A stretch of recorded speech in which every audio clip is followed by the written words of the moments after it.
Let's get into the Witcher review.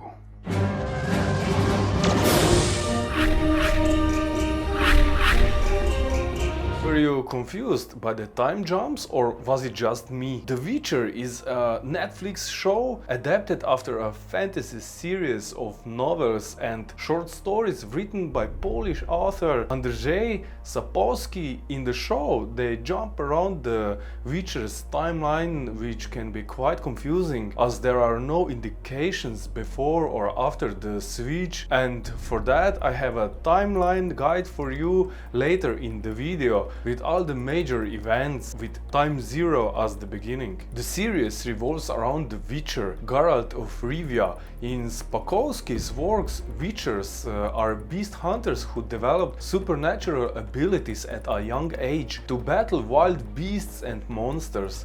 The books have been adapted into a film, The Hexer, 2 television series, The Hexer and The Witcher, 3 video games, The Witcher 2, Assassin of Kings, and The Witcher 3, Wild Hunt, and a series of graphic novels. The series of novels is known as The Witcher Saga. The Witcher lead role is played by Henry Cavill. Most of his dialogue consists of grunts and angry looking at other characters.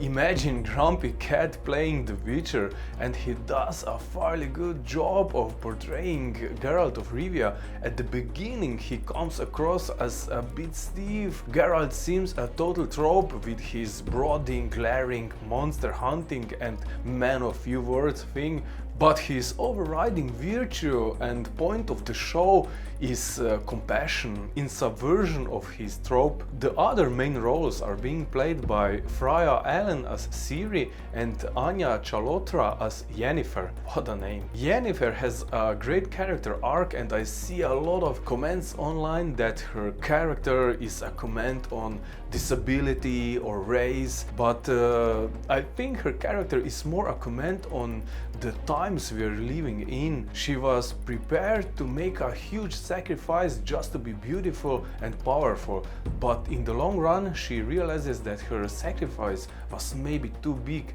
A realization a lot of young girls come to in an age of Instagram and social media pressure to be beautiful and have a following on various social media sites. Ciri, for that matter, is a character who is in a fish out of water situation, but not just because she gets thrown into a war. Her story arc is also a bit disconnected from the, should I say, main plot of Geralt and Yennefer. At the beginning of her story she has no idea or why, but war is on her doorstep and she is a fugitive and needs to survive, find Geralt, to which she is bound to by destiny, as you will see in the show. But the circumstances how they get bound to each other are quite interesting and occurs in a time jump. Every one of the main characters is taking part in a multi-timeline story. Why multi-timeline, you ask? Because the show jumps around in time quite often,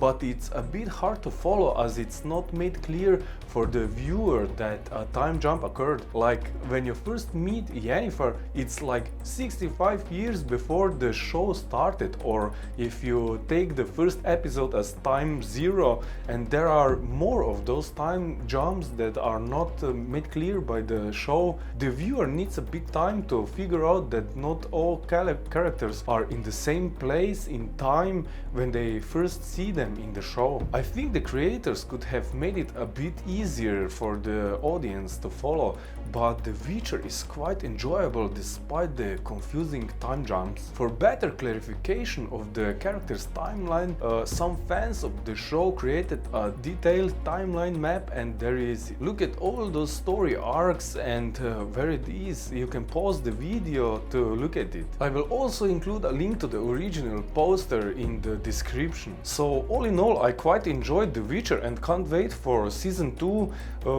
It's already slated slated to begin shooting. So, are you excited for The Witcher? Did you like all the song adaptations? Toss me a coin and stuff on YouTube popping up. The Witcher was quite a success for Henry Cavill, and it shows that he's not dependent just on the Superman gig. If you like this video, don't forget to subscribe and click the bell so you don't miss another video. Thank you for watching, and I see you in the next one.